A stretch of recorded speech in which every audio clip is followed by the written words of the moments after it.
every time we say yes to something, we're inadvertently saying no to something else. So you got to pick wisely what you're saying yes to. This is the Pass the Pitch podcast with Anna Frazzetto.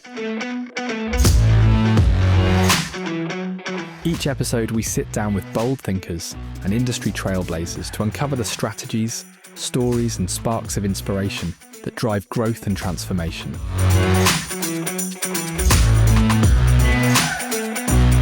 Let's get started. Welcome to Pass the Pitch podcast. We are well into season 3, and today I have the privilege of talking to a transformative leader, Rodrigo Alcaine. Rodrigo, I was checking out your LinkedIn, as I do before these recordings, and what really resonated with me is how you describe yourself as an executive leader with a proven track record of revitalizing businesses through a new revenue growth, executing turnarounds, and developing high-performing talent. You consistently transform teams and cultures to drive operational excellence and measurable results. I have to say, honestly, I think that's the secret sauce to success is when you can marry culture plus team performance. That always equals growth in my mind. So welcome, Rodrigo, to the show. Anna, thank you so much. I'm humbled to be here and thank you for the invite. And gosh, it sounds so much better when you read it back to me. So thank you. You're welcome. All right, well, let's jump right in. Typically when I like to start like the podcast, I always think about, leadership and impact of leadership. And a question that comes to mind is, what's the best business decision you almost didn't make? And what pushed you over the edge to either make it or not make it? That's a really, really good question. I hope that the best decision or best business decision is still yet to come. But I would say, last year, moving into Q1 of 2025, myself and the leadership team had really started thinking about how do we unlock more growth.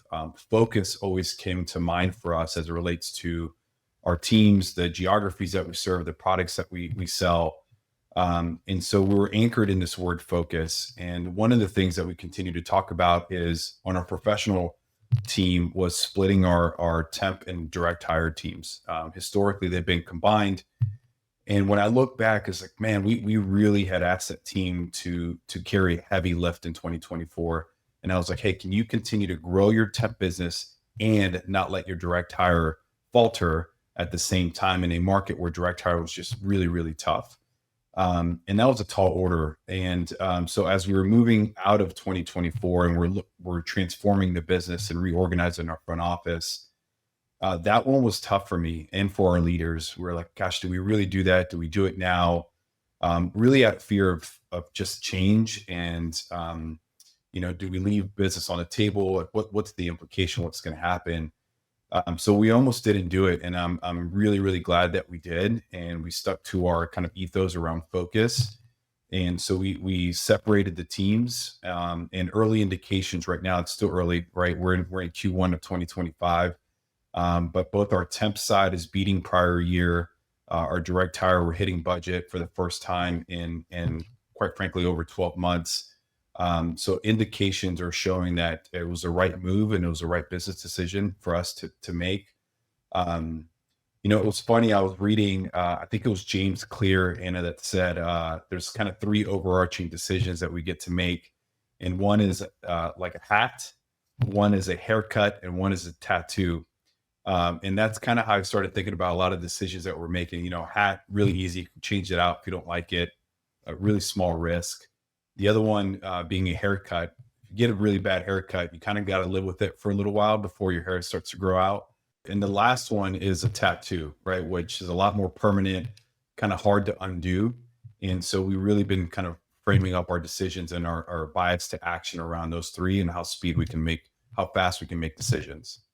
I have to tell you, Rodrigo, I love that example of the haircut, the hat, and the tattoo, because it does accurately represent, sometimes making tough decisions especially with driving growth and during uncertain times where you really don't know what the political climate is, or you don't know economically how the staffing industry is doing. We've had a rough couple of years, so I commend you in making that tough decision. I remember talking to you also at the end of last year when you were kind of debating doing making this change, and focus, focus, focus. I agree with you 100%. You give everybody basically that niche that they get to concentrate on, and you can only excel when when you have very specific targeted goals. Well said. Couldn't agree more. Excellent. Okay, so let's talk a little bit about, sales is my passion, and I know we've had some great exchanges on LinkedIn talking about sales leadership. What's one underrated skill or trait that more people in sales, or even leadership for that matter, should master? This one is really, really easy for me, Anna. I think it's natural curiosity and the power of asking questions. I think oftentimes as leaders, we feel like we have to have the answers, be the one that's most vocal in a room. Same as salespeople, right? We kind of show up and throw up sometimes and want to feel like we know what's happening. We want to be able to show that to our prospects. But gosh, I've been the most influential leaders that I've been a part of, and the best salespeople that I've had an opportunity to watch are those that have been naturally most curious and the ability to ask really, really good questions. Yeah, and I think the key, it's so interesting asking questions and then the listening skills coupled with that, right? Because a lot of times, it's funny that you said show up and throw up. When I do sales training, that's one of the terms that I use all the time. And I got it years ago, not to date myself, but from Jeffrey Gitmer, who was a great, sales leader. And I remember sitting in one of his classes and him saying, okay, salespeople, don't show up and throw up. And it stuck with me over the years because it's human nature. It's like the characteristics that make you a great salesperson could also be the characteristics that are your worst trait, right? Because you have that energy, that excitement, you want to be able to share how great your company is, and then you forget to pause and listen and ask the right questions. That's right. And I generally believe that if you and I think you're spot on. It's not just asking questions, but really listening and understanding the answer, and also pay attention to what they're not telling you at the same time. But then connecting that to really what their pain is and what their challenges are is equally as important. So it's truly listening, because if you do that well, the prospect's going to tell you where to go next, if you're really, really listening to what they're saying. I know. I love that. So I've done in training classes where I have salespeople like literally like sit there and, force them to listen. And it's so funny because you could see them inching and squirming and like dying to chime in. And it's like, take a deep breath, pause. You got to let the client do 80% of the talking, and you do only 20% of the talking, which can be difficult. Okay, so now how do you keep your team motivated when results aren't coming as fast as expected? And let's face it, I think the last 2 years, especially for anybody who's been in tech, or even like when you look at healthcare, and it's kind of had its ups and downs, honestly, across all staffing industry sectors, they've had their challenges. So how do you keep the team motivated?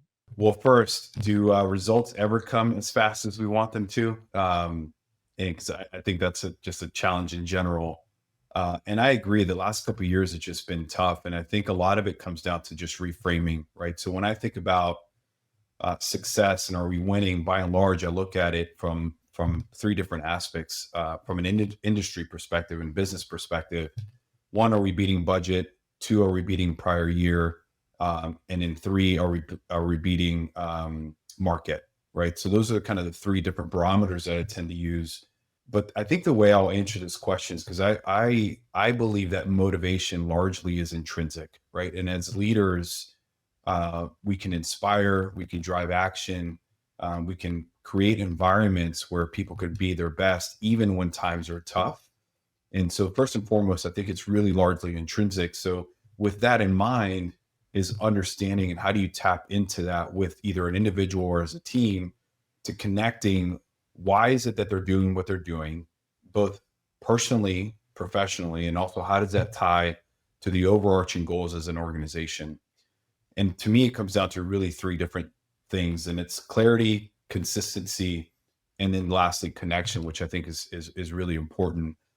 For clarity, is are the expectations clear first and foremost? Right, Brene Brown, and I've said this a lot. Clarity is kind, and not only clarity in what the expectation is in that role or that team, but even when results aren't coming as fast as we are, do we have clarity what good looks like? Next, consistency, right? One, I think as a leader, you have to show up as a steady leader, specifically when times are difficult or results aren't coming as fast as we want them to, and being disciplined into the strategy and what we agreed that we're going to do, despite the speed in which the results come. And then lastly is prioritizing that connection and really truly understanding and digging deep with your teams. Like, what's getting in the way? What's the challenge? How can I best support you? Um, and One of the things that resonates well for me is, like, I don't think we have to wait for a scoreboard to light up to act like winners. And I think oftentimes we wait until we achieve that result. But gosh, if we just wait till you win that customer or you achieve the gross profit targets that you have, sometimes that can be a long road ahead. And I think about that as when I train and run for marathons, if I think about how many miles I have to run that day, or that marathon is 26 miles, I immediately go into this mindset that it's just so hard. So you have to focus on that mile. You have to focus on that day and that week. And I think that helps you kind of reframe your mind and keep people inspired. Oh, I couldn't agree with you more. And actually, it's interesting. You kind of reminded me of a couple of different things. I do agree with you. As a leader, you have to be consistent in your approach and your style. I've worked for people in my past life that I used to call it like the mood of the day, right? Like, if they, yeah, and people would walk in on eggshells because you didn't know if this person was going to be in a good mood or in a bad mood, or if a new report came out that shows that we missed our head count target by, X number of people, and he would flip out, and it's like that was so unhealthy. But it's that consistency and that calm, right? That you can, because the team responds so well where they say, listen, if Rodrigo is not worried, we can all rally and we're going to get this done. And I think people naturally step up for whatever the mission or the target is. I had a manager. He used to be the president of European operations, and he used to say if he felt that the office was um, a little dull and not having enough energy, he just started walking around the office like at a really fast pace and kind of talking to different people and kind of going from cubicle to office. And it was amazing. Like, he created the energy where people started to like perk up and go, oh, like we need to kind of get moving. So culture and motivation all really stems from the leader. Yeah, I want to add to that because I think the whole mood of the day thing. Gosh, that just resonates so much. And our margin of error as leaders continue to get smaller and smaller. Specifically, the higher you move up in your role, because your impact tends to be much greater. Um, but it's hard to do. You have to be really intentional. You have to be on. You have to understand how you're showing up every single day in every single interaction. And but more importantly, I think what's we're human, so we're gonna mess up, right? And for example, yesterday, I had a call with a subset of my executive group, and it wasn't a really fun call to have, but we were all having this discussion, and I can tell I wasn't my best self on that call, and I can see that the mood of the call was reflective of that. Later on, I was pinging back and forth with one of my leaders, and she said to me, she's like, "You looked really stressed on that call today." And instantly, it's a great reminder. One, be surrounded by people that are going to call you out and help you be your best self, right? Because we all have blind spots. So that was important. And two, it's okay. We're human. You're going to have it. But it's important to recognize that and then just continue to reinforce your how you show up. And a great leader told me a long time ago that composure is a true sign of leadership. And so I think about that all the time. Oh, I love that. Actually, that should be, I think, how we wrap up this particular question is composure is a sign of true leadership because that is so true. Um, Human nature is to react from the energy that the other person is putting out. So if they're negative, sad, depressed, you're gonna wind up feeling negative and sad and depressed, right? But if the person is always, positive, looking out, even though there's no reason to be positive, but going back to your original comment, celebrate the small victories. It doesn't have to be another head count or another direct hire placement. It could just be you got a great meeting and it was a meeting that you had been trying to get for a long time. Absolutely. Well said. Okay, great. So, what's one mindset shift that unlocked new growth for you and your team? I'm assuming it might tie into what we first started talking about, but tell me what are you thinking? There's two things that come to mind when in answering this question. I will say that two of them, they're both a little TBD on if it's really going to unlock the growth. Again, early indications, I feel like it will. It's a mindset that we've really been working hard. But this just means you'll have to invite me back on 6 months from now and Absolutely. let me know if it truly worked. First and foremost, I think that the first one is um, we recently went through a divestiture of half our business. So our executive group is fairly new to each other and working in the manner that we are. Earlier this year, we all met. We're really trying to lay out our strategy for 2025. And this theme just continued to come up around the words we kept using was let's get to work, let's get to work around anything. And our chief marketing officer, James, just said, that's it. He said, that's it. Let's get to work.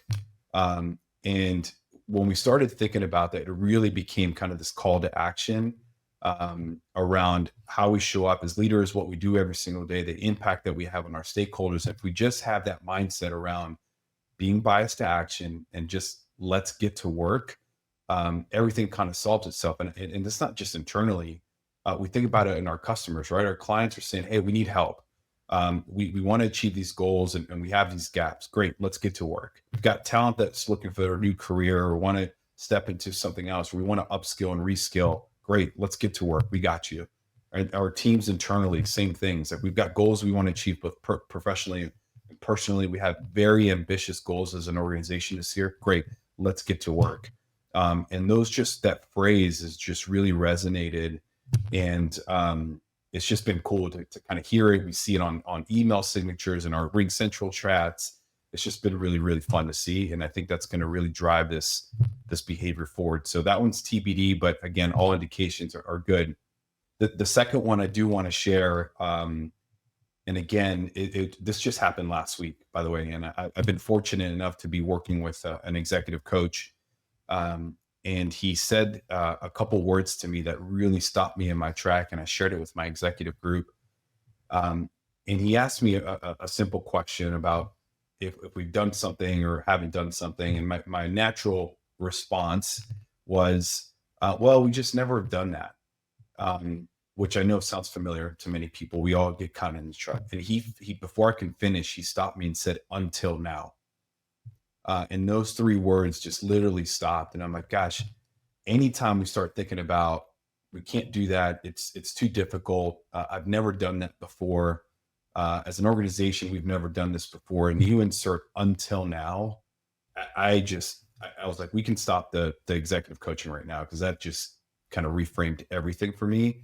And I think it will for our teams as well. I thought it was really powerful. Oh, that's great. I love both of those, mantras and the fact, it's kind of like just do it with Nike, right? Like you put it in the fabric of the culture of your company, and then it becomes a natural way of how people conduct themselves on a daily basis. So I wish you luck with that. And yes, I'll definitely have you back on and we'll see how that's going. Tell me about a time when a seemingly small cultural detail made a big impact on a deal or a hire or even a business decision. One of the cultural, I think, shifts that have helped with some decision making as an organization is again just being disciplined to staying true to our course and what we're really good at. one of the things I loved about Eastridge and our teams is that they're scrappy and they are hungry, and it's kind of like, hey, no matter what, we're gonna do this, right? But sometimes the unintentional consequence that creates is that we're just chasing revenue. We're very reactive. And again, going back to the power of focus and being disciplined. And so for a long time, I was like, guys, like every time we say yes to something, we're inadvertently saying no to something else. So you got to pick wisely what you're saying yes to, and does it deviate away from what we've agreed to? And an easy example, and is our professional team says, hey, we've got this opportunity. We're in San Diego, but they want us to fill some orders in, I don't know, Texas. And they're not really true to our core, and they're kind of not in our geo, but gosh, it's a really, really good opportunity. We'll get some quick revenue. Okay. So what's the implication if you say yes to that? Well, then we may not work on these orders. And what happens if you lose those orders, right? So this downstream impact of saying yes to that, but it was this big push and pull to try to get people to understand. And not too long ago, I was having conversations, and they just came to me and said, hey, we said no to this, and this is why, because it's not true to who we are and what we agreed to. And so that was just a huge moment of excitement for me, because it was being driven from the group up versus top down. But again, just being disciplined to the focus, and culturally has been really, really impactful.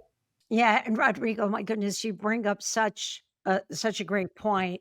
It happens to every sales and recruiter out there, where it's um, chasing that purple squirrel, right? Chasing something that's outside of your core competency. Oh, but it's a quick hit, and if I could just show value, right? If I can do these, they're going to open up these other requirements. But I love the way you say, if you say yes, you're saying no to something else, and I think that's the lesson that I walk away from what you said, that, you are saying no to something else that might be core. Yeah, agreed. Absolutely. Right. All right. So now we're going to have a little bit of fun, Okay. Rodrigo, to kind of put you on the spot. We're going to have some fun rapid fire questions, and let's see how you do. All Okay. right. Yeah. What's the weirdest email subject line you've ever received or sent? Oh gosh, I'm sure I've sent some cringy ones in the past. But this is timely because I just got one, I think it was yesterday or the day before.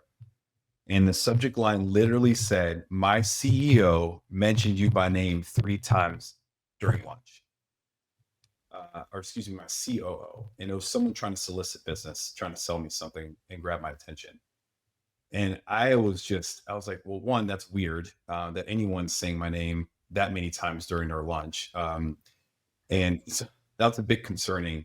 But God, immediately, I was like, delete. I was like, this is terrible. So, Ah, oh, yeah, and you know what? We can have a whole other podcast on things that salespeople try to do with outreach, either on LinkedIn or in email, but we don't have time for that. Maybe that'll be part of yeah, the second podcast, but yes. it kind of gave me a little bit of that in the movie Wedding Crashers when they were like, I will find you. I was like, that's a little creepy. So It I is. digress. Okay. If your sales pitch had a theme song, what would it be? Oh gosh. This might be because my kids were watching a movie where this song was on, but I think I'm Still Standing by Elton John. I always wanted to hear no. If I knew I was getting a bunch of no's, I knew I was doing my job. So you had to be tough and continue to fight through it. That's a great one. Excellent. Okay.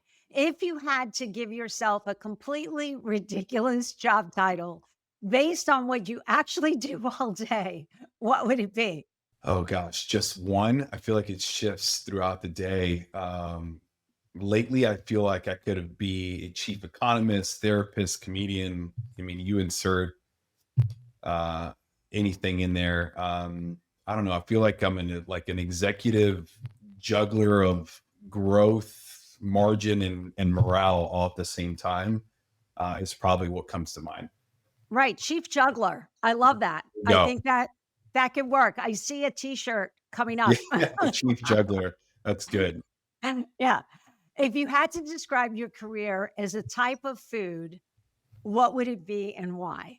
Street tacos. Oh, And maybe because they're simple, but very delicious, got people coming back for more. Kind of gives me that feeling of hustle and grit. People selling it at a food truck. It's not super glamorous. It's not your filet mignon, but it's consistent. And it's got some layers in there: strategy, leadership, vision, and some tenacity. So I would say street tacos probably. Oh, yeah, that's excellent. So I'll make you laugh. I'm Italian, so I immediately thought of lasagna. So, immediately, I'm like, of course it's lasagna, and similar to you as far as like the multiple layers and Yeah, how it all kind of ties in together. there you But go. it is funny how the food one definitely stimulates a lot of great conversation. Yeah, it might just be because I love street tacos, but Yeah. we made it work. Yeah. If you have to close a deal, but the only way you can communicate is through emojis, what's your message? If someone ever did that, that would be awesome. I would hire them in a heartbeat if they could do that. Gosh, how do you describe emojis? The handshake one, that one Yeah. comes to mind for partnership. There has to be something in there with like I think there's like a graph like that revenue, red line revenue, Yeah. Yeah. maybe a bullseye and a target, and of course the money bag because we hope to add value to that partnership. So those are the ones that come to mind. That's great. I love the only one that I would probably add. It's the prayer, Yeah, which like also please, means thank you. yeah, Yeah, exactly, yeah, please exactly. give me a shot. That's good. Exactly. Yeah. Well, listen, Rodrigo, I can't believe we've already finished here. It's been absolutely wonderful to have you on the podcast. I definitely look forward to having you back on. So thank you so much. Thank you, and a ton of fun. And I look forward to talking to you again. Thanks for listening to the Pass the Pitch podcast with Anna Frazzetto. Don't forget to subscribe and share. In the next episode, we talk to Joanna Monroe on adaptive leadership, authentic listening, and betting on yourself. See you then.